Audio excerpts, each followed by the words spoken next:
right. This is the Bald Eagle Podcast. I am Shawn Cressman. I am the Bald Eagle. Thanks for watching. Thanks for listening. We got a great show for you today. Great because the Eagles won, right? But before we get into it, the Bald Eagle has 3 rules, and we follow them strictly, okay? First rule, most important rule, no politics. You will never hear anything about politics, no matter what side you're on, left, right, middle. I'm on none of those sides. I am agnostic. We don't even talk about it, right? So if you're sick of all that shit that you have to hear online about politics, about this, about that, you'll avoid all of it right here. Now, I'm not going to lie.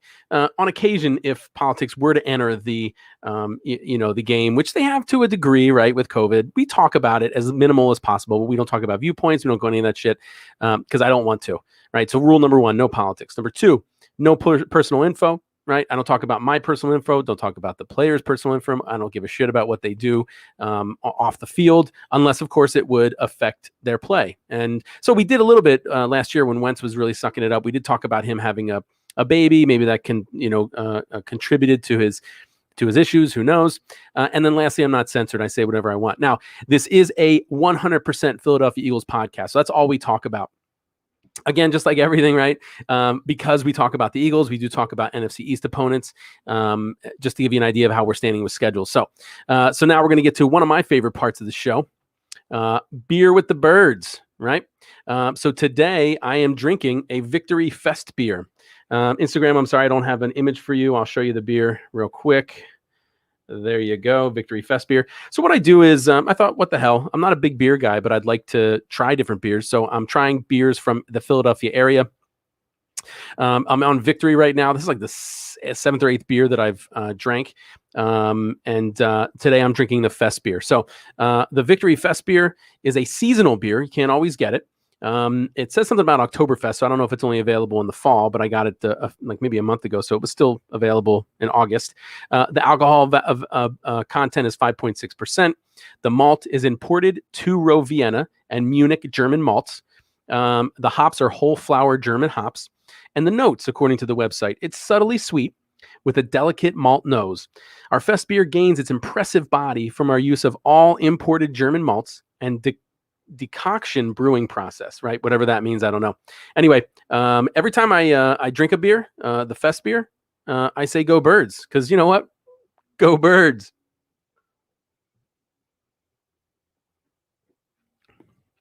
That's pretty good. Pretty good. Victory's got some pretty good beer. So if you have a chance, the beer that I will be drinking next time, give me a second here. I didn't set this up. The beer that I will be drinking next time is the Tart Monkey. And the Tart Monkey looks a little bit like this guy right there. It's a monkey on the cover. Fucking weird covers. It says Victory on it. You can't miss Victory's beers. But it's got a pink Tart Monkey. So if you want to drink with me, because who wouldn't want to drink and talk about football, go get a Tart Monkey. And we'll have some Tart Monkeys. We'll have some Tart Monkeys next time together. But again, for now, I'm drinking the Festbier. Go birds. And I got a lot of shit to say today, so I'm really going to need that. Okay. Countdown. We always count down to something because we're always looking forward, right?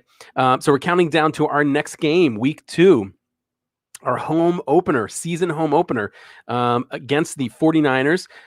It's 4 days away. That's Sunday, Sunday, September 19th at 1 p.m. Now, just so you know, normally, the Bald Eagle podcast is your one and only spot for the most in-depth analysis, play-by-play in-depth analysis, and we're still going to do that. But I want to give you a little bit of disclosure. Shitty NFL Game Pass, which was my source of the coaches film, which included an all-22 view, so I can see everybody on the field at one time. I can tell you coverages. I can tell you who missed assignments. I can tell you where the quarterbacks look and if they look off receivers. And I also have a tackle box view, so I can tell you who missed blocks. Why did Jalen Hurts get sacked? Did he not climb the pocket? It's much easier to see all that stuff with an all 22 and a they call it coach's view on game film. Not available yet. I don't know why. It was available all last season. If you listen to last season's podcast, you'll hear me go into a very detailed view of things you can't see on the broadcast, but not available yet. So I'm still going to go over the plays. Still have comments and some analysis, still more in depth than I've heard anybody else do, but not as much as I would like, just as a disclosure. Okay, so 4 days until our season home opener against the 49ers. Week 1, we, of course, beat the Falcons 32-6. We are now 1-0, which means we're tied in the NFL for the best record in the league. And we also are in first place in the NFC East because all of our counterparts lost, which is another great thing. So this week, Sunday, September 19th, 1 p.m. at the 49ers. We have our first primetime game in week 3, Monday, September 27th, 8:15 p.m., Monday Night Football at Dallas. Week 4, Sunday, October 3rd, 1 p.m. at home against the Chiefs. Week 5, Sunday, October 10th, 1 p.m. at Carolina. Week 6, Thursday, October 14th, 8:20 p.m. against the Super Bowl winning Tampa Bay Buccaneers at home. Should be an amazing game. Week 7, Sunday, October 24th, 4:05 p.m. at the Rams. Week 8, Sunday, October 31st, 1 p.m. at Detroit. Week 9, Sunday, November 7th, 4:05 p.m. against the Chargers at home. Week 10, Sunday, November 14th, 4:25 p.m. at Denver. Week 11, Sunday, November 21st, 1 p.m. against the Saints at home. Week 12, Sunday, November 28th at the Giants. Week 13, Sunday, November 5th, 1 p.m. at the Jets. We have a late Week 14 bye. In fact, that's the latest bye in the NFL. Love that.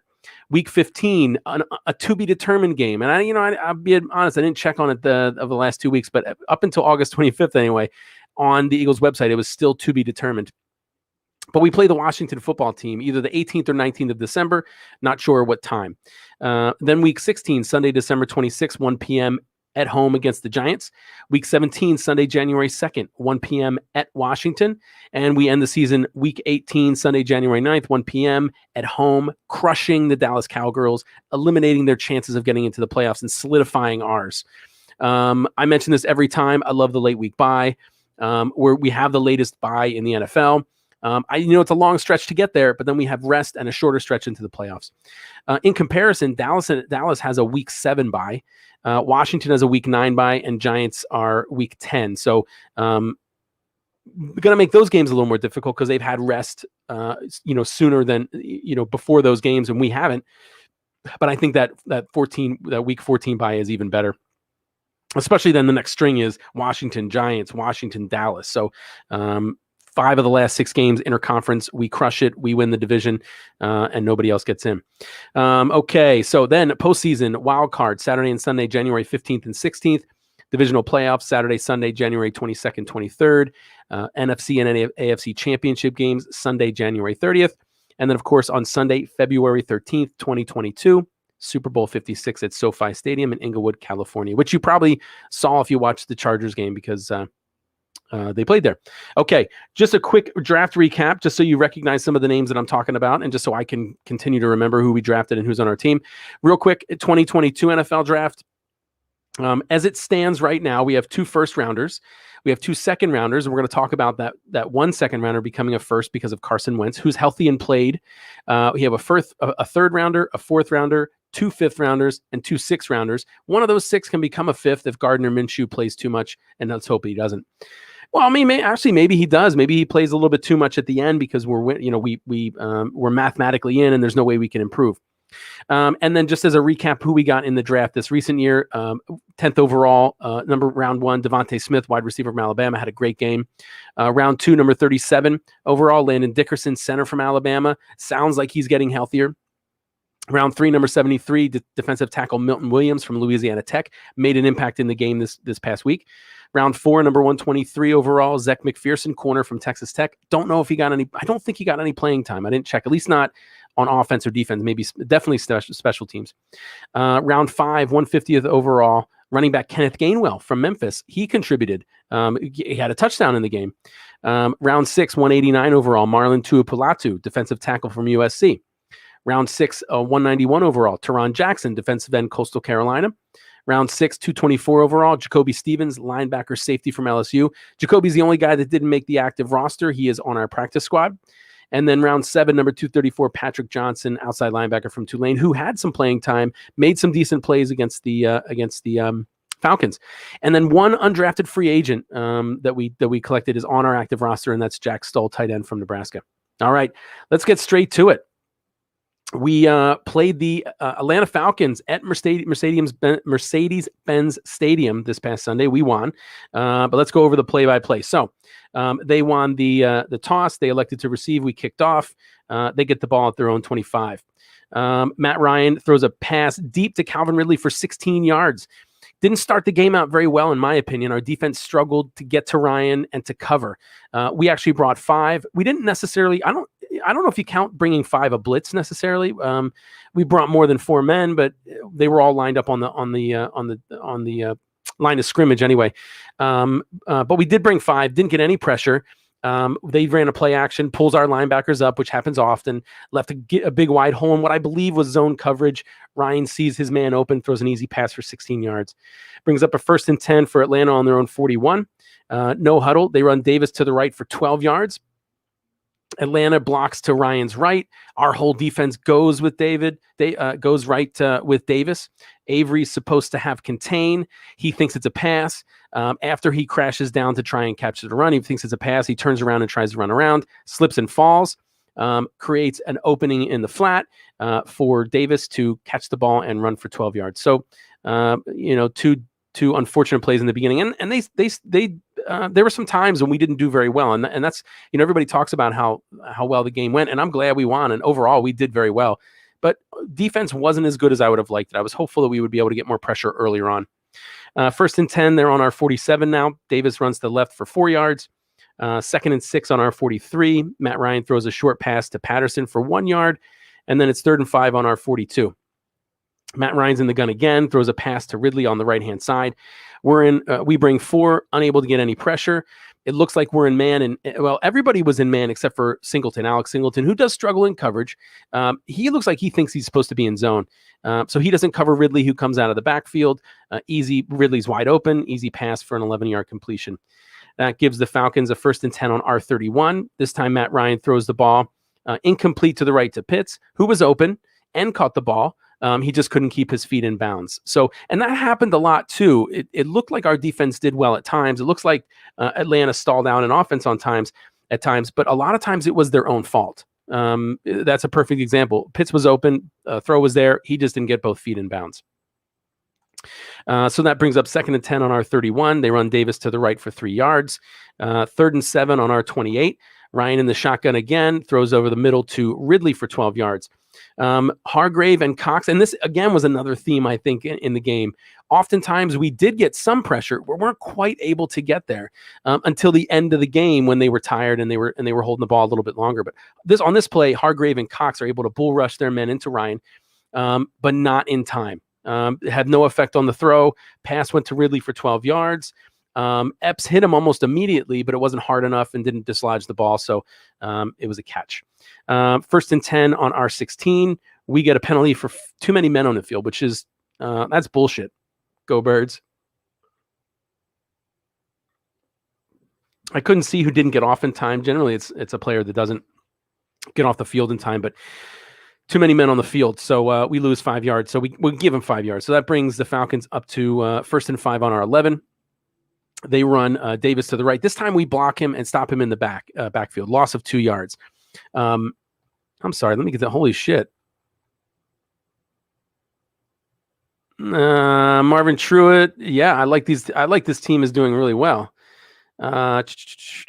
Candace really made the lineup. I don't know who Candace is. What's the one move that make this team better? A solid linebacker. Let's see. Their run game is doing really well. Sorry about that. I was not looking at the chat. I am now. All right. Sorry, guys. But yeah, the one thing I would say that we need on our team is a solid linebacker, a solid, good, solid linebacker. I think solid linebacker and corner secondary is our weakness, right? Okay. So Brandon Graham does an excellent job on 1st and 5. Atlanta on our 11. Tackling Davis in the backfield. He sheds his block. He's right there to hit Davis in the backfield, wraps and brings him down. Then we got, so that brings up 2nd and 7 on our 13. Matt Ryan throws a pass short left to Hurst for 7 yards. It's a play action to the right. Derek Barnett falls for the handoff, leaving Hurst wide open. I think it's Maddox. Again, we're looking at a broadcast, so you can't always see the numbers. I think Maddox completely whiffs at an attempt to tackle Hurst low. Hurst is a big tight end. Maddox is a smaller corner, so he was just diving in his legs. Would have been a 1 yard gain, but because of the missed tackle, it was a 6 yard gain. A 7 yard gain. So on 2nd and 7, we gave him a 1st and goal on our 6. Brings up a no huddle. They run Davis to the left for 3 yards. Brings up 2nd and goal on our 3. Matt Ryan goes back to pass, throws over the middle to Gage. We bring 4. We get pressure again late. But nobody's open, so he throws it away. Good job by the secondary, not giving him a chance to get it to be open. And we did, with all the, I would say the only complaint about this game I have is the pressure that we got early and our secondary, but we were able to tighten up in the red zone, right? We did not allow points. So the whole bend, don't break philosophy, right? So that incomplete pass or that throwaway brings up a third and goal on our 3. Matt Ryan in the shotgun again. We only bring 3, but Hargrave's able to bull rush, and Hargrave had a great game. Hargrave is able to bull rush his man into Ryan again, causing a poor throw, and having it fall incomplete meant for Davis. Again, excellent defense on the goal line. We stopped them 3 consecutive plays, and they ended up having to go with a field goal. So that was a 14-play, 72-yard drive. Makes the score 3-0 in favor of Atlanta. They kick off. We get the ball 1st and 10 on our 25 with 9:58 left in the first quarter. Jalen Hurts throws which we did, I think 5 or 6, maybe even more screen passes, this time to Quez Watkins. He's pushed out of bounds for 10 yards.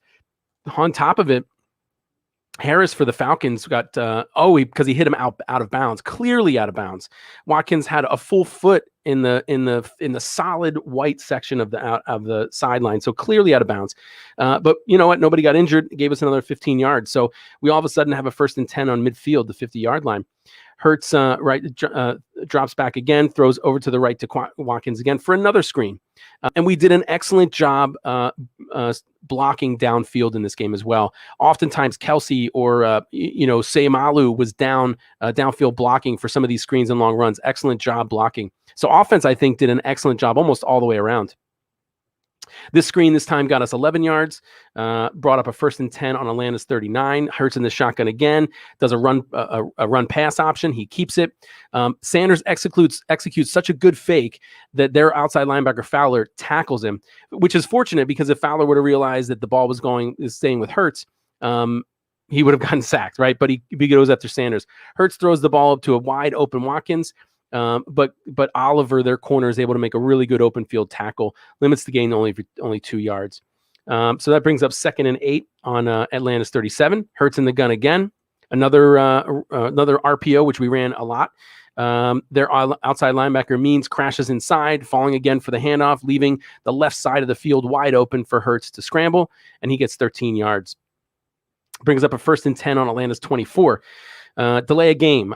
That's another thing that was bothering me throughout the game. We oftentimes hike the ball when there was only less than 5 seconds left on the clock, which I wasn't comfortable with. I would much rather we hike that earlier and give ourselves a little bit more of an opportunity to make a mistake. Let's see. Hold on here.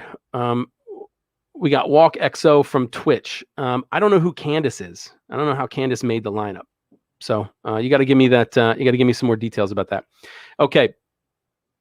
So where are we? After that delay of game penalty, it's 1st and 15 on Atlanta's 29.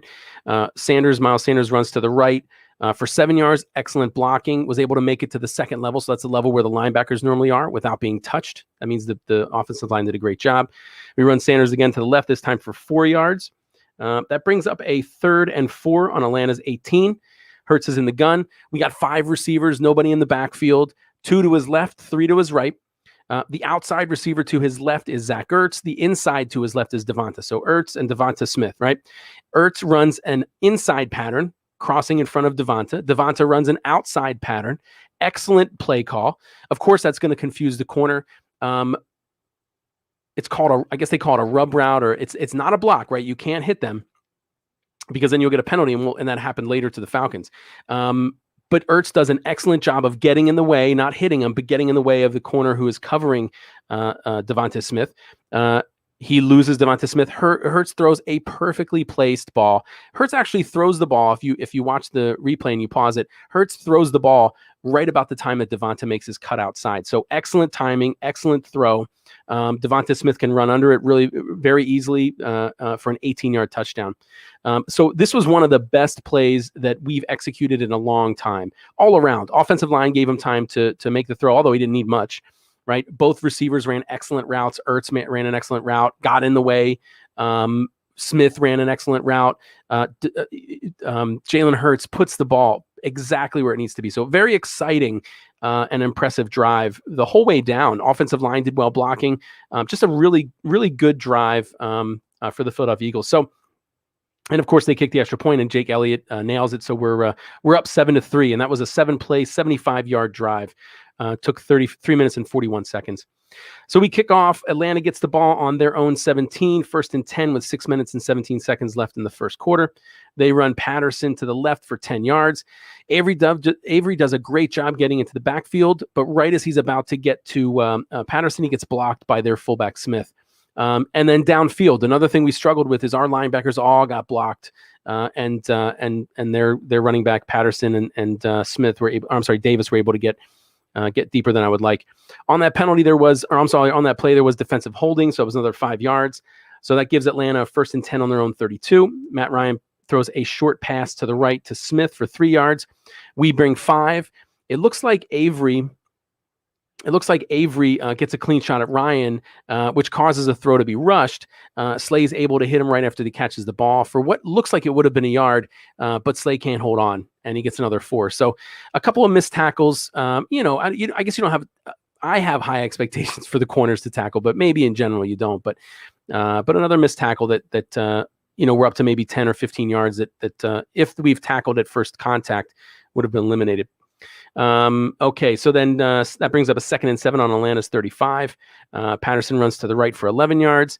Both Wilson and Edwards get blocked. Patterson goes to the second level untouched. Brings up a 1st and 10, Atlanta on their own 46. This time Ryan passes, throws it to the right for Hurst for 7 yards. We bring 4, no pressure on Ryan. He's comfortable in the pocket and able to get rid of the ball. That brings up a 2nd and 3 on our 47. This time they run Patterson to the right. Misdirection was a huge problem of ours last year.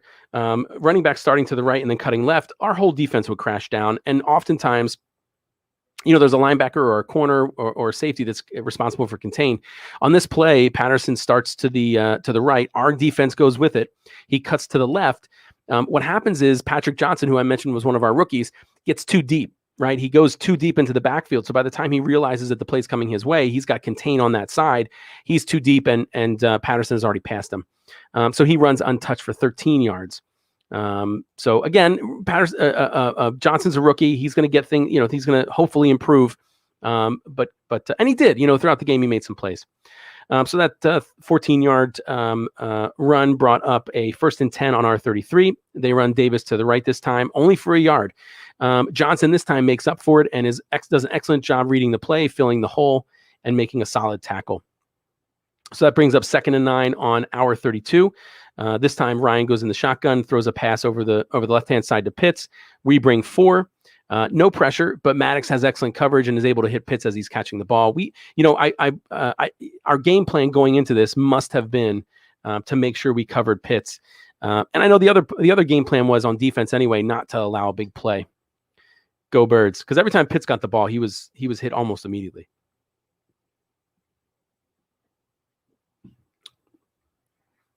So after that incomplete pass, the Falcons have the ball 3rd and 9 on our 32. Matt Ryan's back in the shotgun. We bring 4. We're able to get pressure, but Matt Ryan, not very well known for scrambling, is able to climb the pocket, escapes, and is out there for 8 yards. That brings up a 4th and 1 on our 24. Ryan under center throws a short pass this time to Pitts again, just enough for a 1st down. It was right on the 1 yard on the 1st down marker. Hit right as soon as he got it, but not quite enough to stop him from getting the 1st down. So that 1 yard completion gives the Falcons a 1st and 10 on our 23. They run Davis to the right for 7 yards. Brings up a 2nd and 3 on our 16. Davis this time runs to the right. Johnson goes after Ryan instead of the ball carrier, so it's a handoff. He chooses to tackle Matt Ryan instead of tackling Davis. Again, it's a misdirection. He starts to the right. Our defense crashes down, cuts to the left, has 10 yards of untouched grass, and he gets a total of 12 on that play. So that brings up a 1st and goal on our 4. They run Davis to the left end for a loss of a yard. Now, unfortunately, we had a defensive holding penalty, so they did half the distance, so we lost 2 yards. So that brings up a 1st and goal from our 2. Matt Ryan drops back, throws a pass short to the right, but it's thrown away. Coverage is excellent. Again, we did an excellent job in the end zone and in the red zone of preventing touchdowns. In addition, there was a penalty on them. There was a legal formation, so they're backed up 5 yards. 1st and goal from our 7. They false start, so we're moving backwards, which is always great to see. 1st and goal from our 12.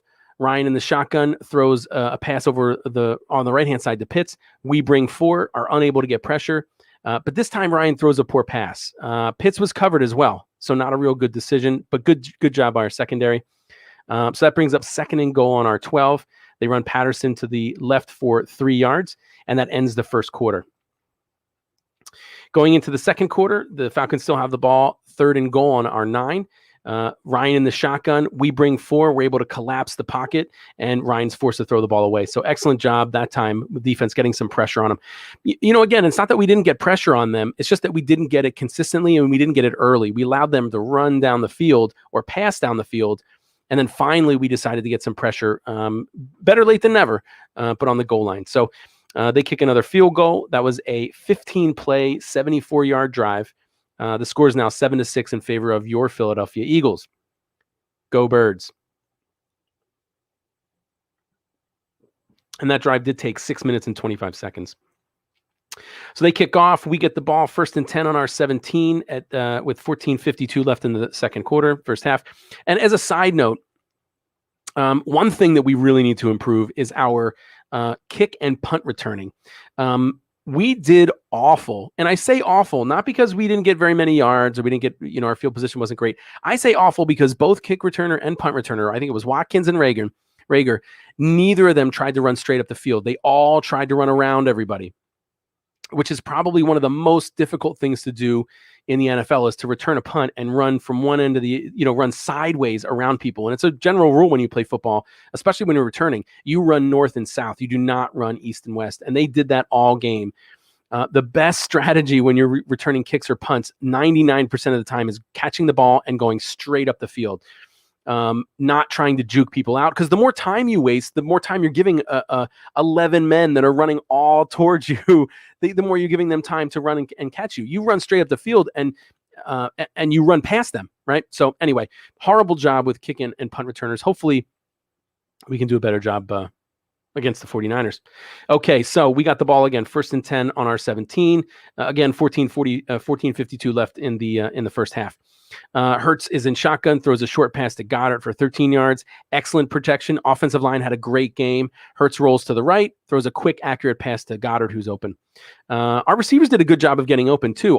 It was very few and far between that it seemed like Jalen Hurts had to hold the ball for too long or had to pull it down and scramble. So that completion gave us a 1st and 10 on our 30. Hurts in the shotgun again. This time he throws to Ertz deep for 28 yards. Again, offensive line provided excellent protection. Hurts throws a short pass to Ertz. This is the one where it's not a short pass. It was a long pass. It was 28 yards, but the ball wasn't thrown far enough, right?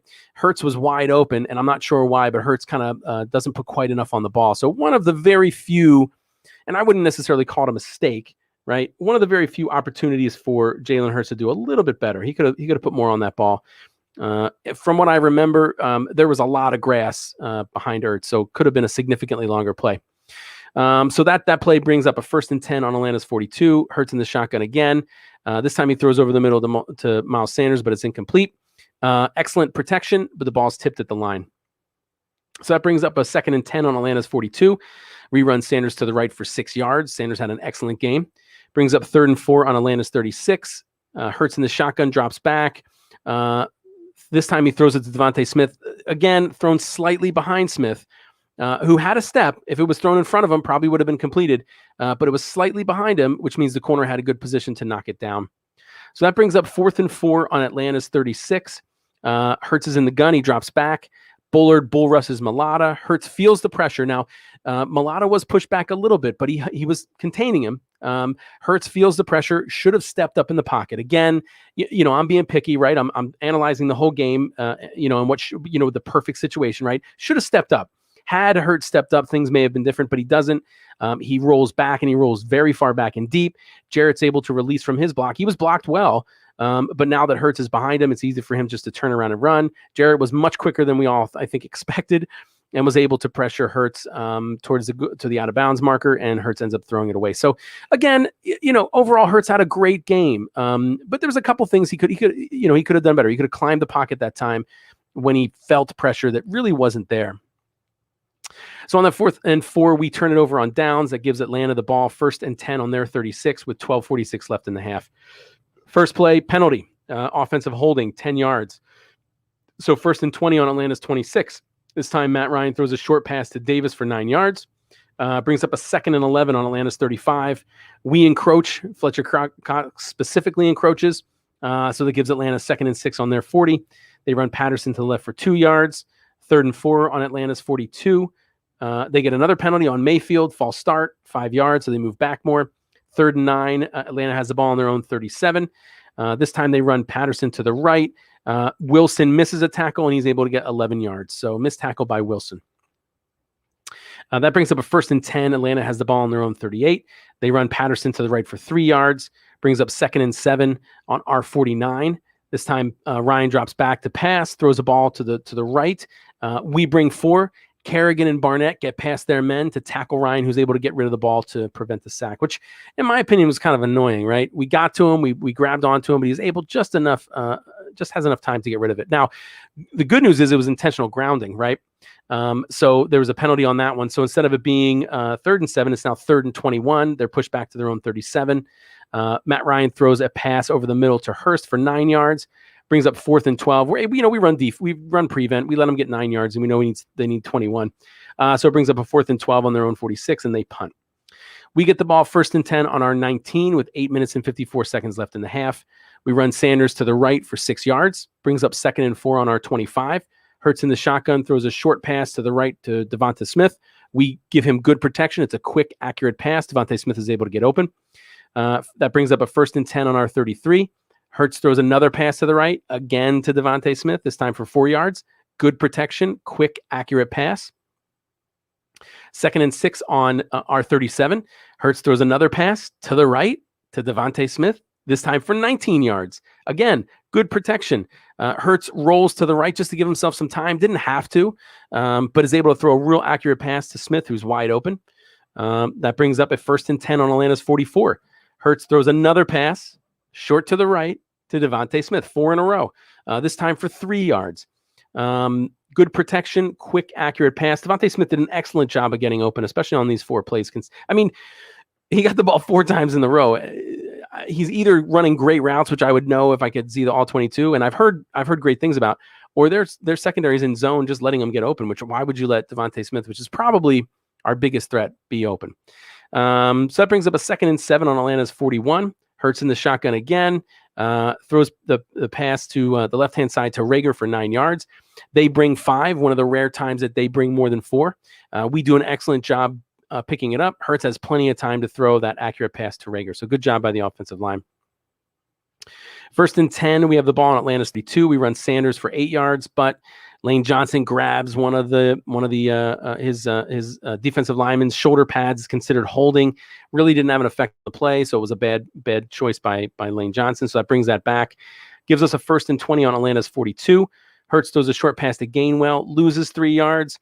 Just was a really good tackle by Terrell. Not often you can get Gainwell or Sanders down easily, but it was a good, pretty solid tackle. So that brings up a 2nd and 23 on Atlanta's 45. Malata false starts. Brings a 2nd and 28 on midfield at the 50. Hurts in the gun, throws a pass to the right to Devonta Smith. Initially, we are providing Hurts with good protection, but Oliver runs a late blitz. Sanders is able to pick it up, but Hurts feels that pressure, rolls to his right, goes to throw to Devonta Smith, but the ball's tipped. So that brings up a 3rd and 28 on midfield. Hurts again in the shotgun, throws a screen this way to Rager.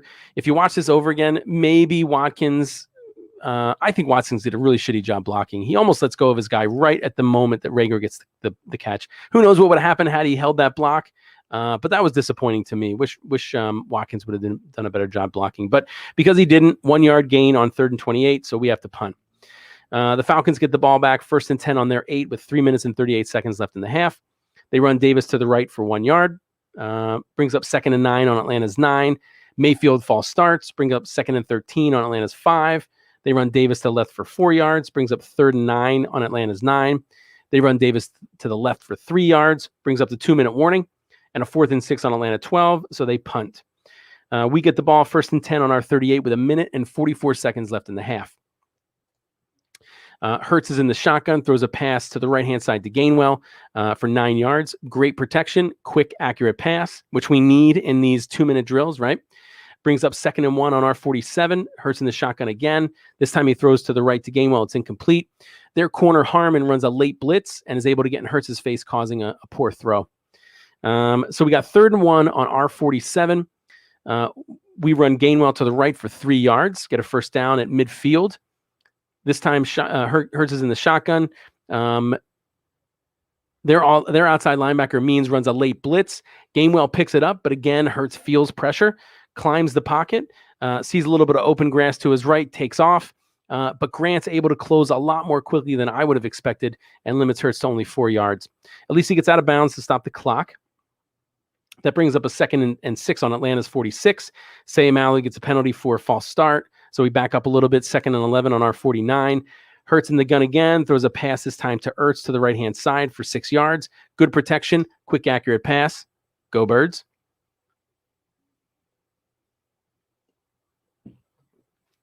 So that brings up a 3rd and 5 on Atlanta's 45. Hurts is in the gun. He drops back. They bring 4.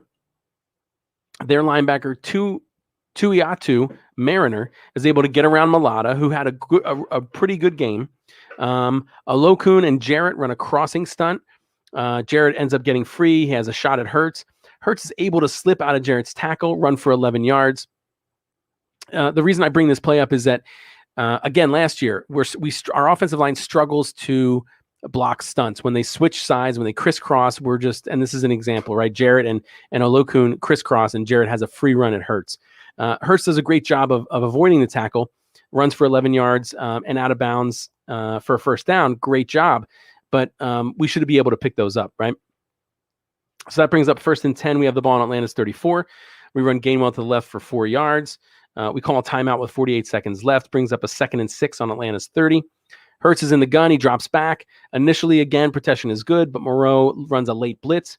Sayumalu does an excellent job picking the blitz up, but Hurts again feels the pressure, climbs the pocket, sees open field, and decides to take off. He tries to direct Gainwell downfield to block, gets another 9 yards on 2nd and 6. We call another timeout because he isn't able to get out of bounds. So now we got 1st and 10 on Atlanta's 21 with 39 seconds left in the half. Sayumalu false starts. That's something both teams, but I only care about the Eagles, right? We definitely have to fix penalties. I think we had 14 or 15. Way too many. So after that penalty, it's 1st and 15 on Atlanta's 26, 39 seconds left. Hurts is in the gun. He drops back, has good protection. Oliver runs a late blitz again. Hurts is able to get away from him, rolls to the right, able to find Rager wide open for a 10-yard pass on 2nd and 5 down to the 6. I'm sorry, creating to 2nd and 5 on Atlanta's 16. We spike the ball to stop the clock. Brings up a 3rd and 5 on Atlanta's 16, 22 seconds left. Hurts throws a short pass to Goddard for 12 yards. Excellent protection, quick, accurate throw. So good job by Jalen Hurts. Let's wave to these Instagram guys, you know. So that we call a time. I'm sorry, Atlanta calls a timeout.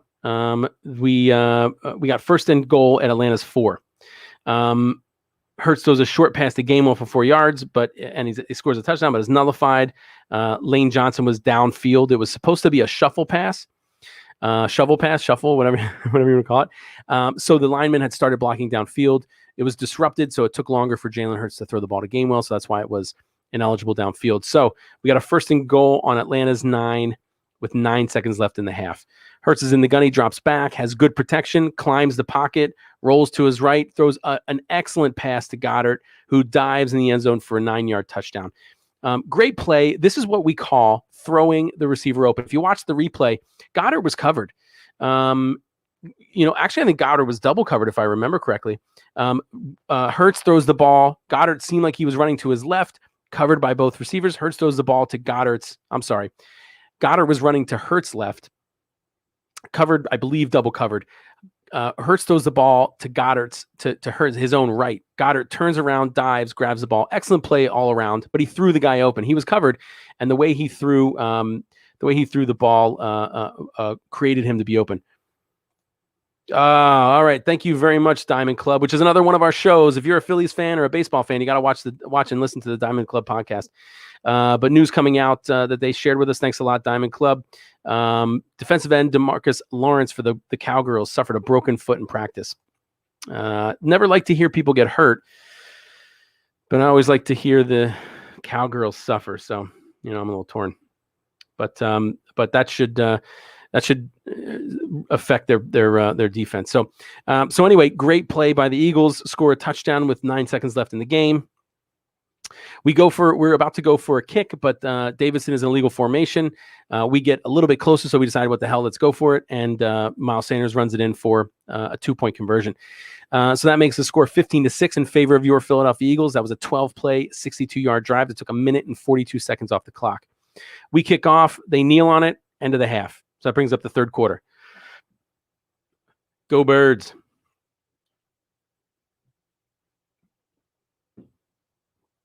All right. We get the ball. 1st and 10 on our 20. Run Sanders to the right for 23 yards. Excellent play. Sanders had a great game. Good blocking. I think this was a misdirection too, and they fell for it. He had a bunch of space on the right-hand side. Brings up 1st and 10 on our 43. We run Sanders again, this time to the right, only a yard. Brings up 2nd and 9 on our 44. This time we run Sanders to the left, 4 yards. So we got 3rd and 5 on our 48. Hurts is in the shotgun. He drops back. Initially, protection is good, but he holds the ball. Protection breaks down over time, which it always does. Hurts rolls to his left. Their linebacker, I messed up last time, Tuatu Mariner goes around Lane Johnson, is able to sack Hurts from behind. So the one and only sack of Jalen Hurts, and it did lose 3 yards on 3rd and 5, so we have to punt. Falcons get the ball 1st and 10 on their 14, 12:37 left in the third quarter. Matt Ryan throws a short pass to Ridley for 5 yards. 2nd and 5 on their own. Atlanta has the ball on their own 19. They run Davis. We're able to stop him for a loss of a yard. Good play by the defense. Brings up 3rd and 6. Atlanta has the ball on their own 18. Matt Ryan throws a deep pass this time to Ridley, but it's incomplete. So that brings up 4th and 6. So 3 and out. Excellent job by the defense on that series. They punt. We get the ball 1st and 10 on our 31 with 11:04 left in the third quarter. Hurts is in the gun, throws a pass to Rager on the right-hand side. It's a screen, but we lose a yard. Poor blocking. Brings up 2nd and 11 on our 30. Hurts in the shotgun again. This is an RPO, and Hurts keeps it. Goddard does an excellent job blocking, and Hurts is able to run for 14 yards. So that brings up a 1st and 10 on our 44. We run Miles Sanders to the right. This time he gets 18 yards. A great job. This is one of those instances where I mentioned the offensive line did a good job blocking, but they also blocked downfield. Kelsey was running downfield blocking for Sanders, helped him get that 18 yards. So that brings up a 1st and 10. We have the ball on Atlanta's 38. No huddle shotgun. Gainwell, we run to the right for 7 yards. Gainwell had a good game as well. 2nd and 3 on Atlanta's 31. We run Gainwell to the right again for 3 yards. Brings up 1st and 10 on Atlanta's 28. We run Sanders to the right for 3 yards. Brings up 2nd and 7 on Atlanta's 25. Hurts this time in the gun. Throws a short pass to Miles Sanders. Pushed out of bounds for 5 yards. Brings up 3rd and 2 on Atlanta's 20. This was a bad snap. A little bit low. They counted it as a fumble. I wouldn't. Hurts is able to catch it. Pulls it and throws it incomplete to Goddard. Good that he got the ball away. Good that it wasn't a legitimate fumble, right? And good we didn't lose it. So on 4th and 2 on Atlanta's 20, we run to the right with Gainwell. We try and capitalize, but Gainwell is not able to do it. Little guy, Gainwell, tries to hit solid a couple of guys, but just gets pushed back. So isn't quite able to make that 1st down. So that gives Atlanta the ball, 6 minutes and 57 seconds left in the third quarter. And I just saw something on Twitter I want to share with you guys. For the first time since being drafted, Landon Dickerson was a full participant in practice. So that's exciting. That's real exciting. I'm excited to see what he can do on the line. So good news. Landon Dickerson, our second round draft pick, 37-ish overall. I only remember that because I say it every show, right? Full participant in practice. Good news. Good news. Okay, so let's see where are we at here. Okay, Falcons get the ball, 6 minutes and 57 seconds left in the first quarter. 1st and 10 on their 19. Ryan throws a short pass to Pitts for 11 yards, but there's pass interference. Good job, Falcons, right? So that gives them a 1st and 20 on their own 9. They come back to Pitts, this time over the middle. He gets 18 yards, so that brings up a 2nd and 2. And on that play, we brought 4. Don't get any pressure. Nelson has decent coverage, but Ryan throws a good pass that's in front of Pitts. So Nelson's boxed out, isn't able to knock it down or make a play. So Atlanta has the ball, 2nd and 2 on their 27. Ryan's under center. He hands off to Patterson. Patterson doesn't seem to know that he was getting the ball, falls to the ground, but unfortunately Patterson's able to jump on it. So could have been better for us. He could have kicked it. He could have knocked it. We could have been back there sooner, but they recovered. So brings up a 3rd and 5 on their own 24. Ryan throws a pass to Davis for 21 yards, but good news. Ridley committed offensive pass interference. Now this is one of those situations where we benefited from their mistake.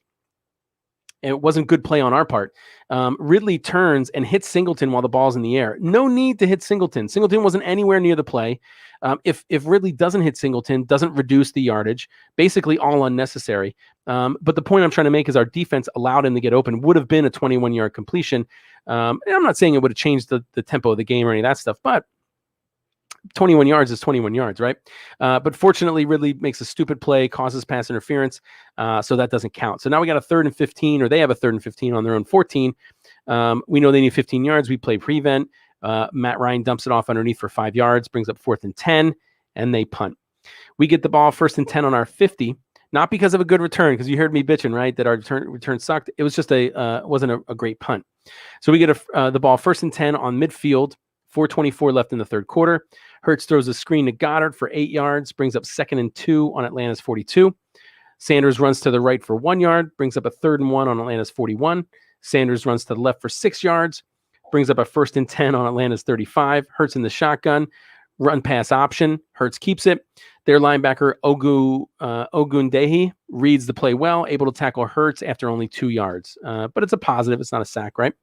Brings up 2nd and 8 on Atlanta's 33. Hurts in the shotgun again, throws another screen, this time to Sanders. Sanders able to run for 25 yards.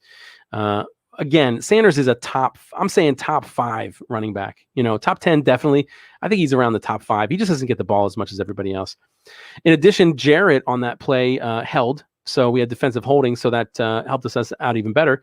So we got a 1st and 8 on Atlanta's 8. 1st and goal on Atlanta's 8. Kenneth Gainwell runs in, essentially untouched, for another touchdown. Go Birds. Of course, we kick the extra point. Of course, Jake Elliott makes it, right? So that makes the score 22-6 in favor of your Philadelphia Eagles. That was a 6-play, 50-yard drive. Took 2 minutes and 59 seconds off the clock. We kick off. Falcons get the ball 1st and 10 on their 25 with 1:25 left in the third quarter. They run Davis to the right. No gain. Good job, defense, staying stout, right? 2nd and 10. Atlanta has the ball on their 25. Ryan throws an incomplete pass to Davis, but we have pass interference on Anthony Harris. So they get a 1st and 10 on their 28. It's only a 3-yard pass interference. Wasn't significant, but did give him a 1st and 10. Ryan's in the shotgun again, throws a short pass to Patterson for 12 yards, brings up a 1st and 10 on Atlanta's 40. Davis runs to the left. We do a good job stopping him for a yard loss. And then the third quarter ends. All right, guys, we're in the fourth quarter. What are they? All right, fourth quarter. Where's the camera? Right, fourth quarter. Right. That's the refs. What's what's it called? Hand signal for fourth down, fourth quarter. Okay, fourth quarter begins. 2nd and 11. Atlanta has the ball on their 39. Ryan throws a pass to the left to Pitts. Brandon Graham is able to get around their right tackle McGarry, hits Ryan's arm as he's throwing, causing a poor pass, falls down, incomplete. Preferably would have been intercepted, but incomplete. Brings up 3rd and 11 on Atlanta's 39. Ryan is in shotgun again, throws a pass over to Ridley. Hargrave bull rushes his man into Ryan, causing Ryan to get rid of the ball quickly to Ridley, who's covered very well by Darius Slay. Slay's able to knock the ball down. This is where our defense really starts to shine. And what I'm going to say here is that I'm not saying our defense did bad, right? I don't want to hear a lot of shit, right? But what I'm saying is they could have done better. They could have pressured the Falcons the whole game the same way they did at the end when the Falcons were desperate, right? Falcons are down by 3 scores, 3 scores, right? So they're going to hold. Ryan's going to hold on to the ball longer to wait for longer developing patterns to open up, waiting for guys to open up deeper down the field, right? Wish we would have played this well in the beginning, right? I'm hopeful we can start to play this well in the beginning against better teams. Anyway, after that incomplete pass, brings up 4th and 11 on Atlanta's 39. They punt. We get the ball 1st and 10 on our 18 with 14:39 left in the game. Hurts in the shotgun, throws a screen over to Rager for 7 yards, brings up 2nd and 3 on our 25. We run Miles Sanders. This time we lose 6 yards. Again, we weren't perfect. Goddard misses a block here, runs right by him. Jones, I think he's a linebacker, is able to knife right between Sayamala and Kelsey. They both miss him and is able to hit Sanders in the backfield. Just a really good play by Jones, and we essentially didn't see him or attempt to block him on the way in. So that 6-yard loss brings 3rd and 9 on our 19. Hurts is in the shotgun again, throws to the right to Devontae Smith. They bring 5, including a corner blitz by Moreau. Miles Sanders does a great job picking that up. Hurts has plenty of time, so they brought 5 total. Give Hurts plenty of time to look downfield, finds an open Devontae Smith for 19 yards. So that brings up a 1st and 10 on our 38. Hurts throws an incomplete pass. For some reason, this play was not on the replay. So that brings up a 2nd and 10 on our 38. Hurts throws a short pass to Miles Sanders for 9 yards. Brings up a 3rd and 1 on our 47. Sanders runs to the left. This time he loses a yard. So that brings up a 4th and 2 on our 46, and we punt. Sipos, by the way, had an excellent job, excellent game punting. And I'll go over his stats. I think he had 3 out of 4 punts inside the 20, and a couple were, I think, inside the 10. So after the punt, the Falcons get the ball 1st and 10 on their 8 with 11:31 left in the game. Ryan in the shotgun throws a pass over the middle to Smith. We rush 4, no pressure. Ryan's able to dump it off underneath the linebacker coverage, so he gets it out quick. Brings up 2nd and 4 on their 14. Ryan in the shotgun again. We rush 4 again. We don't get pressure. Ryan is able to throw it to the right for Smith for 9 yards. Brings up a 1st and 10 on the 23. Ryan drops back again. We bring 4. We don't get pressure. Ridley's open. The pass that Ryan throws is decent. He just can't hold on to it. So we benefited again. Not able to get a pass rush, not able to cover, but they just dropped the ball. Brings up a 2nd and 10 on Atlanta's 23. Ryan in the shotgun again. We rush 4. We're unable to get pressure. Ryan throws to Davis out the backfield to the right flat. He's wide open. Ball's thrown well. This goes through Davis's hands. So 2 consecutive gifts basically from the Falcons. So that brings up a 4th and 3. Oh, I'm sorry. That brings up a 3rd and 10 on their 23. Ryan in the shotgun again. We bring 4. This time Fletcher Cox is able to get around his man to pressure Ryan. Ryan's able to get the ball just out in time to hit Pitts, but this time only for 7 yards on a 3rd and 10. So it brings up 4th and 3 on Atlanta's 30. So they punt. We get the ball 1st and 10 on our 20 with 9 minutes and 21 seconds left in the game. We run Sanders right for 5 yards. Brings up a 2nd and 5 on our 25. We run Sanders this time to the left. Ertz, drops the ball on this one. He stops blocking while Sanders is in the backfield. The guy he's blocking is Means. Means is able to shed the block because Ertz essentially stopped blocking him and tackles Sanders for a 3-yard loss. So rough play by Ertz. Brings up 3rd and 8 on our 22. Hurts throws a short pass to Sanders for no gain. Brings up 4th and 8 in our 22. So we have to punt. On the punt, Hawkins has an illegal block, so they get hit 10 yards on the reception, the punt reception. So the Falcons get the ball 1st and 10 on their 18 with 7:02 left in the game. Go Birds.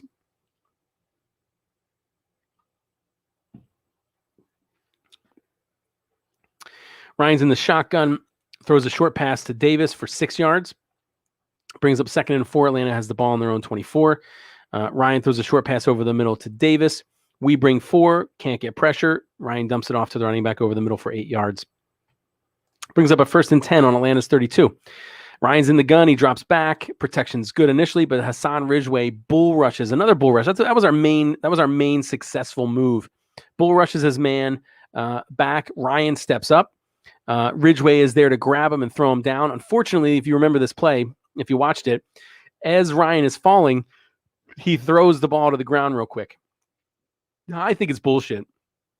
He was on his way down. I think it was a sack. However, we ended up benefiting because the intentional grounding call backed him up another 10 yards. So it was bullshit. I would have liked for Ridgway to get a sack, but I guess as a team we did better, right? So that 10-yard intentional grounding brings up 2nd and 20 on Atlanta's 22. They run Mike Davis to the left for 3 yards. Brings up 3rd and 17 on Atlanta's 25. Ryan throws a short pass to Ridley for 7 yards. So that brings up 4th and 10 on Atlanta's 32. They're going to go for it. Ryan's under center. He drops back. Javon Hargrave gets inside of their left guard Mayfield with a swim move, immediately pressuring Ryan and sacking him for a 10-yard loss. Excellent play by Hargrave, who had a really good game. That 10-yard loss on 4th and 10 gave us the ball. 1st and 10 on Atlanta's 22 with 5 minutes and 39 seconds left in the game. Hurts gets the ball in the gun. He scrambles to the left for 11 yards, but that was offensive holding. Gets called back. So now we got 1st and 20 on Atlanta's 32. Hurts this time in the shotgun, runs an RPO. He keeps it, runs for 9 yards to the left, brings up 2nd and 11 on Atlanta's 23. Hurts is in the gun. He drops back, fakes to Sanders. Fowler and Aloku go for Sanders. They avoid Hurts. Hurts turns, throws a screen to Rager, who runs 23 yards untouched for the touchdown. Great play, great fake again. Second time Sanders faked somebody so badly that they tackled him, which is amazing. I don't really honestly see that happen often. But great job by all around by the offense for a 23-yard touchdown. Elliott kicks the extra point, makes the score 29-6 in favor of your Philadelphia Eagles. That was a 2-play, 22-yard drive. Took 1 minute and 19 seconds. We kick off. Falcons get the ball 1st and 10 on their 25 with 4 minutes and 20 seconds left in the game. Ryan throws a pass to the left to Ridley, but it's incomplete. Unfortunately, there was pass interference by Steve Nelson, 19-yard penalty. So Atlanta has 1st and 10 on their 44. Ryan throws a pass to the right to Pitts for 5 yards, brings up 2nd and 5, Atlanta on their own 49. Ryan's in the gun. He drops back. Kerrigan's able to get around their right tackle McGarry and forces Ryan to climb up the pocket. Meanwhile, Ridgway is just basically just running right through their offensive lineman, Dahlman, just runs right through him. When Ryan steps up to avoid Kerrigan's rush around his back, he runs right into Ridgway. So Ridgway gets his sack. That makes me happy, right? Ridgway gets his sack. So that sack is an 8-yard loss. Brings up 3rd and 13 for Atlanta on their own 41. Ryan throws a pass incomplete to Gage. Was a good pass. Gage catches it, but he only puts 1 foot in. Taps 1 foot. The other one goes out of bounds. So I don't know if it would have been a first down had it been completed, but it would have been less more difficult to get or less difficult to get the first down. So that incompletion brings up 4th and 13, Atlanta on their 41, and we sack Ryan. This time again, Hargrave, who had a great game, and he loses 10 yards. So the Eagles get the ball, 1st and 10 on Atlanta's 31 with 3 minutes and 13 seconds left. We run Gainwell to the left, lose a yard. Brings up 2nd and 11 on Atlanta's 32. Brooks' false starts, brings up 2nd and 16 on Atlanta's 37. Gainwell runs to the right for 6 yards. That's a 2-minute warning. 3rd and 10 on Atlanta's 31. We run Gainwell to the 4 6 yards. Brings up 4th and 4 on Atlanta's 25. We kick a field goal. That makes the score your Philadelphia Eagles 32, Atlanta Falcons 6. That was a 4-play, 6-yard drive that took 2 minutes and 3 seconds. We kick off. Falcons get the ball. 1st and 10 on their 25 with 1 minute and 10 left in the game. They run Smith to the right for 8 yards. 2nd and 2 on their 33, 38 seconds left in the game. They run Smith to the right for 5 yards, and the game ends. Final score 32-6, your Philadelphia Eagles. So again, all around a really good game by the Eagles. Some things to improve on, which is good, right? You don't want everything to be perfect. There's some things to work on. You don't want to get complacent. Some highlights from the game. Just so I was kind of curious who all the starters were going to be, right? Because there was talk about numerous people at numerous spots. So of course Jalen Hurts started at quarterback. Of course Miles Sanders started at running back, although he split times a little bit with Gainwell.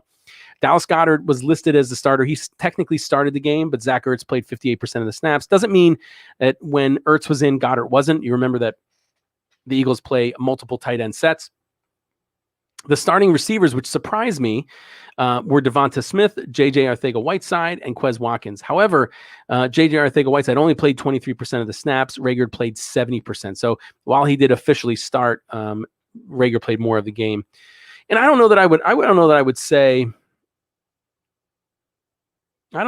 say that either Rager or Whiteside had a significantly better game. Of course, Rager has a touchdown pass, but other than that, I don't think he didn't really do much more. The Green Sween says execution, good play call, and didn't risk turning the ball over. Right. Sloppy with penalties, missed some fourth downs. Defense could have done a better job at times. Right. I'm not complaining. I'm not bitching. We won. Right. But I want us to get better for the next team because I want us to really, I want to go to the fucking Super Bowl. And win it. Right. And to do that, you got to improve on everything every week. And that's where I think we need the improvement is on defense. Now, here's the caveat. We did rush 5 often. I would say, maybe a third of the time, maybe more than that. We rushed 5 guys, but we never did. We barely did any stunts. We didn't bring any corners in. We didn't do any different rushes. We didn't blitz, right?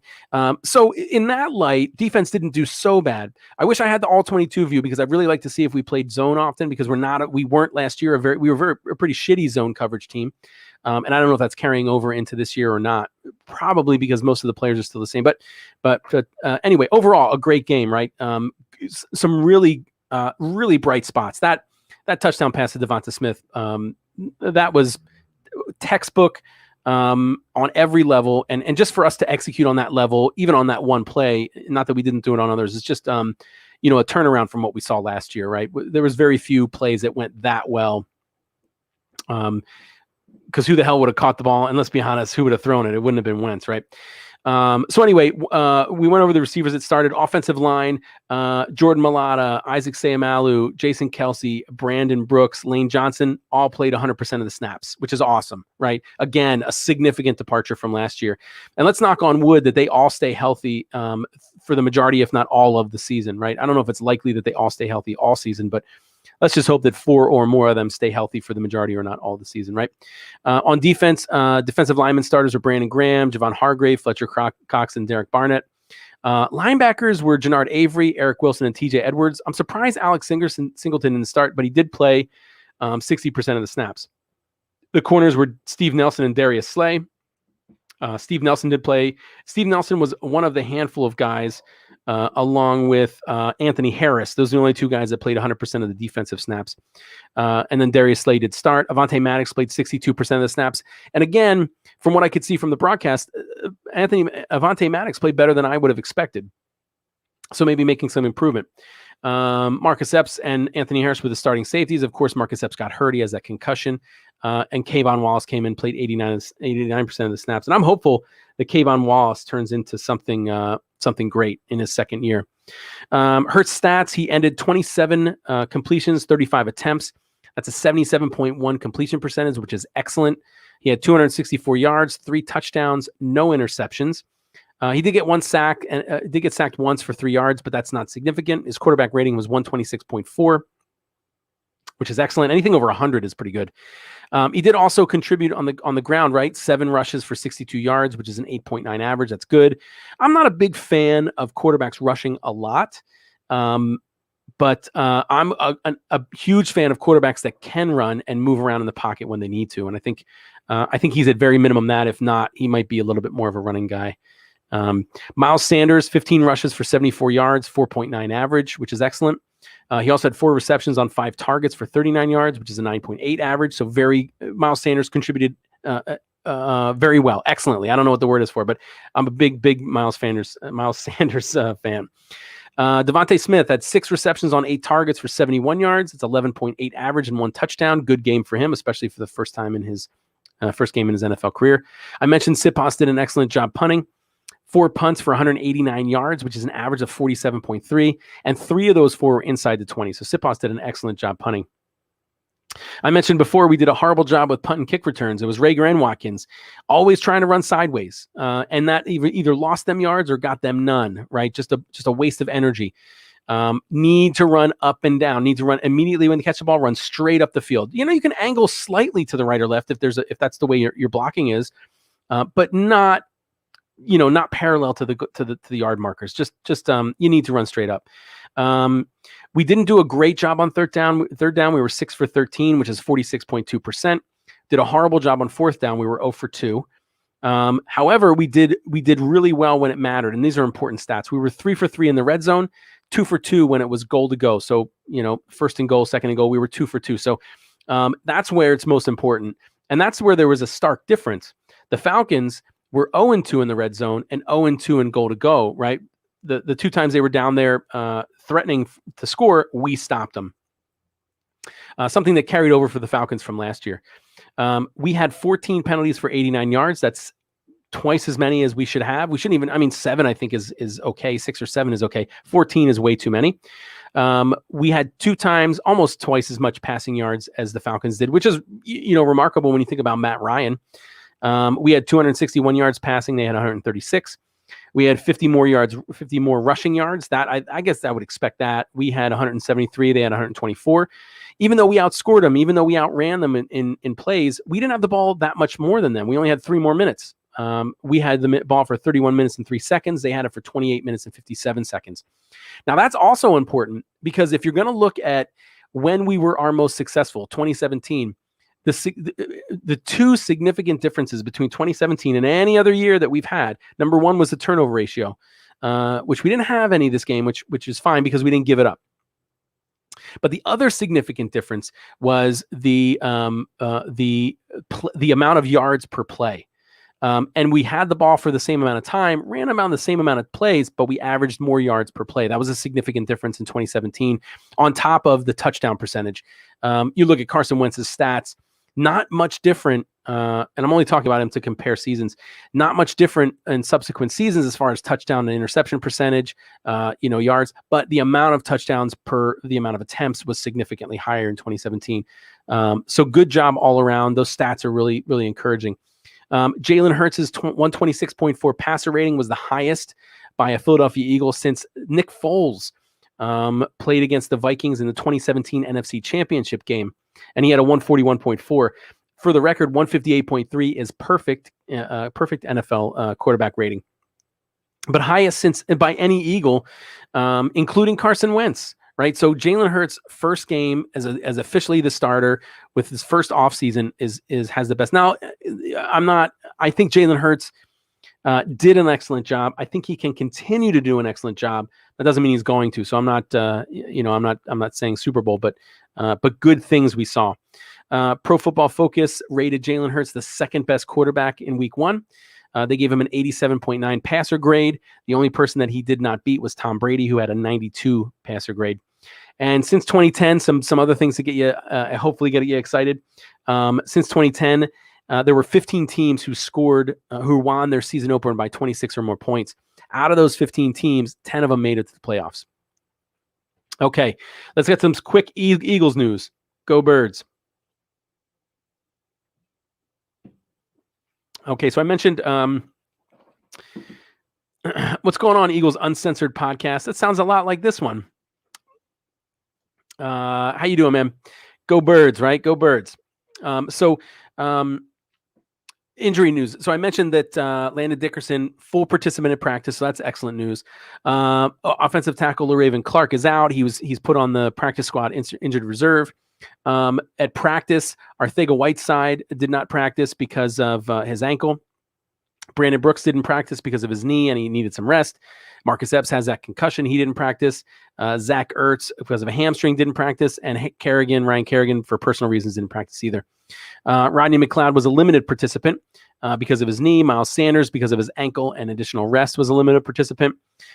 Fletcher Cox, Brandon Graham, Lane Johnson, Jason Kelsey, and Darius Slay all rested and were limited participants in practice today. Other injury news, not specific to the Eagles, but impactful, is Carson Wentz. Played 100% of the snaps versus Seattle. So it is, again, knock on wood, right? Because he's injury prone. If he's able to hang in there for 75% of those fucking snaps, right? And hopefully they'll run more snaps while he's in there. If for some reason he can't make it, they'll run less. We get three. We have add that third first round draft pick, which is looking like pure gold. If Jalen Hurts is able to keep playing. Even if Jalen Hurts goes, slightly, he's going to have a couple of off games. But if he can keep playing similar to what he played against the Falcons, have a couple of off games, but slowly progress over the season, we won't need to draft a quarterback in the first round. So what the hell? We're going to load up on what? Corner, the top corner, the top fucking linebacker, and another fucking we could 3 first round draft picks, man. I'm ecstatic about that. Not that I want to look ahead to next season, but some roster moves. We gave Jordan Mailata a 4-year, $64 million extension, well-deserved. And now let's talk about Jordan Mailata. He was a guy that came over from rugby, 7th round draft pick, right? And we've groomed him and taught him how to be an offensive lineman. Now he's one of the better left tackles, and now he's getting paid a shit ton of money. So good for him. Good job by the coaching staff. His contract is worth up to $80 million, and $40.85 million of that is guaranteed. Fuck, I should have tried harder when I probably didn't have a shot of that. But imagine you're guaranteed $40 million. You never have to worry, unless you're a complete fucking idiot. Never have to worry about money for the rest of your life. We signed center Harry Kreider, the practice squad. If you remember, he was an undrafted free agent. We cut him. Did not sign him to the practice squad. We signed him back again. You are able to protect, if you remember, you are able to protect practice squad guys. If you protect them, that means other teams can't make them offers. If they do, you have the opportunity to match it or beat it. We protected offensive lineman Coyote Awasika, undrafted free agent, corner Greg James, safety Elijah Riley, and defensive tackle Marvin Wilson. We basically got rid of defensive tackle Ty McGill, which I'm a little disappointed about because he had a pretty good preseason. I was surprised and disappointed. He was on the reserve COVID-19 list. We activated him and then waived him. And we signed linebacker Christian Ellis to the practice squad. I mentioned earlier that our weakness is in linebacker. If I was gonna fix any spot, it would be linebacker first, corner second. He's 6'3". Christian Ellis is 6'3". He's 231 pounds. He was signed by the Vikings this year as an undrafted free agent. He played in Idaho, started the last 3 years. He was a first-team All-Big Sky selection the last 2 seasons, and he had career-high tackles in 2019 as a junior of 104. We also released center Ross Pierschbacher from the practice squad. Jalen Hurts, some miscellaneous Eagles news, right? Jalen Hurts' jersey was the second best-selling jersey since Sunday. So everybody's jumping on that bandwagon, right? Which is awesome. Sell more jerseys, right? Sell more fucking tickets. Let's beat the shit out of those Cowgirls for being the most valuable team, or let's at least move up the poll there. Because I think we were top 10. I think we were like 6 or 7. But man, let's get to number 2 or 3. Just another reminder too, because we've heard about some people going on to injured reserve, not necessarily on the Eagles, but other teams. There were some rule changes because of COVID in 2020 in reference to the injured reserve and practice squad. So the injured reserve, you can put an unlimited number on the unlimited number of people on the IR, the injured reserve, and you can bring them back after 3 weeks. Previously, you could only put 2 people and they had to be out for at least 8. So much more flexibility with the injured reserve, and we're going to be able to use that to put people on it because they don't count towards the 53 if they're on it. We can bring people in to replace them, cut the people when they come back on. So great, much more flexibility. You can grab people from the practice squad up as late as 90 minutes before kickoff. So an hour and a half before you kick off, you can decide who you want to bring up from the practice squad. The practice squad was expanded from 14 to 16. We actually get 17 because, again, who wouldn't do this? We grabbed a player, if you remember his name, Matt Leo is on our practice squad. He was part of the International Player Pathway Program, and that doesn't count towards the 15 or the 16. Okay. We are at that point. Everybody, this is the world famous Bald Eagle podcast, Bald Eagle Fact, right? Go Birds. I need another beer. So the Bald Eagle fact this time, and I'm going to go quick. I know we're going long, right? Because I recapped the whole game. Who else does that? Who else recaps the whole game for you? Nobody. And as soon as that coach's film is out, the all 22 in the tackle box, it's going to get real good. So anyway, our Bald Eagle fact this episode is the Eagles' 9th year in the NFL, 1941. Yo, Ryan Reese, how you doing, man? Thanks for watching. The Eagles' 9th year in the NFL was 1941, an interesting year. And again, the reason why I like doing this is I learn a lot about the Eagles and their players by going back in history and following up on them, right? In 1941, the head coach was Greasy Neal. We moved to Shibe Park, I think in 1940, went back to Municipal Stadium in 1941, much larger stadium. We held training camp this year at an odd spot, the High School Bowl in Two Rivers, Wisconsin, which is 50 miles southeast of Green Bay. Why we held it there, I have no idea. Now, here's the weird thing that I had no idea happened. And maybe, I guess old people or Eagles, gurus would know about this. But in 1940, and I don't know if I quite understand this, and maybe it's because they interchanged the Steelers and the Pirates, because back in the day, the Pittsburgh Steelers football team was actually called the Pittsburgh Pirates. But according to multiple sources, the Pittsburgh Steelers owner, Art Rooney, bought half of the interest in the Eagles from somebody, right?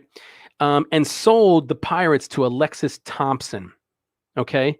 I'm telling you this because the Bell / Rooney now who owns it. So I think it was Bert Bell and Art Rooney are now co-owners of the Eagles.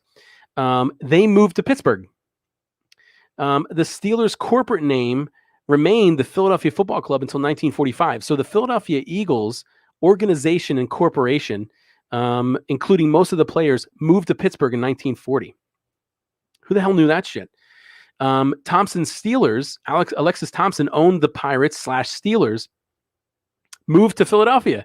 So we fucking swapped players, back offices, organizations, but we kept the same club incorporation. So the NFL did not recognize this as any kind of a change. The only thing that stayed the same was the local team's name. So the Pittsburgh team still remained the Steelers, and the Philadelphia team still remained the Eagles, but they swapped organizations and players. So technically, the Eagles have been in existence since 1933, but apparently the Eagles and Steelers, for some reason, swapped players and back office people in 1940. I never knew that, and I'm not sure what the motivation was behind it. Nobody went into detail as to why this happened. I was surprised that it even happened, but so an interesting little tidbit about the 1941 season for the Philadelphia Eagles. Now, we did so shitty the year before that we got the first overall draft pick. We traded it to Chicago. No big deal because none of our picks that year, turned out to be a Pro Bowler or a Hall of Famer. Odd thing, though, is that the Eagles drafted as the Eagles and the Pittsburgh Pirates drafted as the Pirates. So when they swapped, their draft picks went with the respective teams. So the Pittsburgh Pirate / Steelers draft picks went to Philly, and the Eagles draft picks went to Pittsburgh. Weird thing. I never heard of this shit going on. I don't know. I'm used to the whole Baltimore leaves to go to Indianapolis kind of shit, where they just fucking in the middle of the night get the hell out, right? Or the who else was it? The Oilers turn into the Texans or whatever. I'm a complete changes, not everybody switch, people. Anyway, let's see. And then week 3, the Eagles played the Steelers. So the Eagles ended up traveling to Pittsburgh, playing the old Eagles / new Steelers for the first time since they swapped cities. Yeah, really weird. I agree, Ryan. The crazy shit you learn when you when you look up history. And the new Philadelphia Eagles, or the Philadelphia Eagles, won 10-7. The Eagles were able to improve on their previous year's record. They were 1-10 the previous year. They won 2 games this year. That was good for second last in the NFL Eastern Division. The Pittsburgh Steelers were last, so the swap really didn't benefit anybody. Back then, the New York Giants were first. They were 8-3. The Brooklyn Dodgers were second, 7-4. The Washington Redskins were third at 6-5. The Eagles were fourth. We were 2-8-1. and the Pittsburgh Steelers were last, 1-9-1. Our top quarterback, because at the time there were numerous people that were considered quarterbacks, but our number one quarterback was Tommy Thompson. He had 86 completions on 162 attempts. That's a completion percentage of 53.1, which back then was pretty good. He threw for 959 yards. He threw 8 touchdowns and 14 interceptions. As a reminder for you, those of you that aren't aware of how football was back in the 40s, the long pass was similar to Hail Mary. I wouldn't say it's similar to Hail Marys, but they threw the ball up deep passes. It wasn't a big deal if it got intercepted, because then the other team had the ball, all the way at the other end of the field. So it wasn't a big deal. So, and most passes were long plays. They didn't, the West Coast offense was innovative because it was short, high percentage passing that would replace not a majority, but would somewhat replace some of your run plays. So 8 touchdowns and 14 interceptions sounds god awful in today's numbers, but wasn't as bad back then. Their leading rusher that year was Jim Castiglia, who had 60 rushes for 183 yards. It's barely a 3.05 average, which is very poor, and 4 touchdowns. Our leading receiver was Dick Humbert, who had 29 receptions for 332 yards, which is an 11.4 average. He also had 3 touchdowns. And with those numbers, he made the All-Star or Pro Bowl that year. And both Nick Baska and Tommy Thompson, our quarterback, were tied for 3 defensive interceptions. So that's the numbers you can get on defense. So even more odd that our quarterback would play defense, right? Who would risk hurting the quarterback in today's times? Nobody. Okay, that's it for the Bald Eagle podcast. Thanks for listening and watching, but don't go. Do me a favor. Check out our lineup. Full slate of shows, almost every sport accounted for, including wrestling. So if you're looking now, we got on Mondays, we have the Football Smack Talk show with Ryan Reese and Eric Ward. They talk about all football. Spend more time with the Eagles, but they talk about all the teams. Then at Monday at 7:30, you have the Diamond Club podcast featuring John Hunter, Chris Lahiff, and Danny Hart. All Phillies podcast. Tuesday at 6:30, you have the Philly Broadcast with Ryan Reese and Ryan Finneran. That's all Philly sports. Wednesdays at 6 p.m., you're glued to Facebook, Instagram, whatever you watch me on. 6 p.m., the Bald Eagle podcast. And then later tonight at 8 p.m. is Mixed Sports. Mixed Sports is an all-football show featuring Eric Ward and Jay Landry. Thursday at 5:30, we have Tendies on Patterson, which is a Flyers show with Paul Batcho, Jack Griffin, and Chris Lahiff. And then Thursdays at 7, we got wrestling. Tables, Ladders, and Chairs. I love that logo. I love that name, Tables, Ladders, and Chairs, TLC, featuring Eric Ward and Joe Barry. They're going to tell you all about wrestling. Now, it's not on the list here, the lineup, but don't forget Sundays at 11 o'clock before the games. If we have a Monday night game, I'll do it on Monday. The Bald Eagle podcast has a pregame show. 20 minutes to a half an hour. We talk about matchups. We talk about injuries, starting lineups, and what to expect in the game. We go over the spread and all that stuff too. All right, check all these shows out. Follow the Bald Eagle podcast, and you have to actually type that in, the Bald Eagle podcast, because I'm not that popular yet, right? To find me on YouTube, Instagram, Facebook, Twitter, Twitch. I'm even on LinkedIn if you want to connect. So check me out on all those social media things. Check out the Philly Sports Alliance as well. That's that's the channel I'm on. We do. I just went over our lineup of shows. We focus on Philadelphia. And we do all sports. So thanks for watching and thanks for listening. Go Eagles!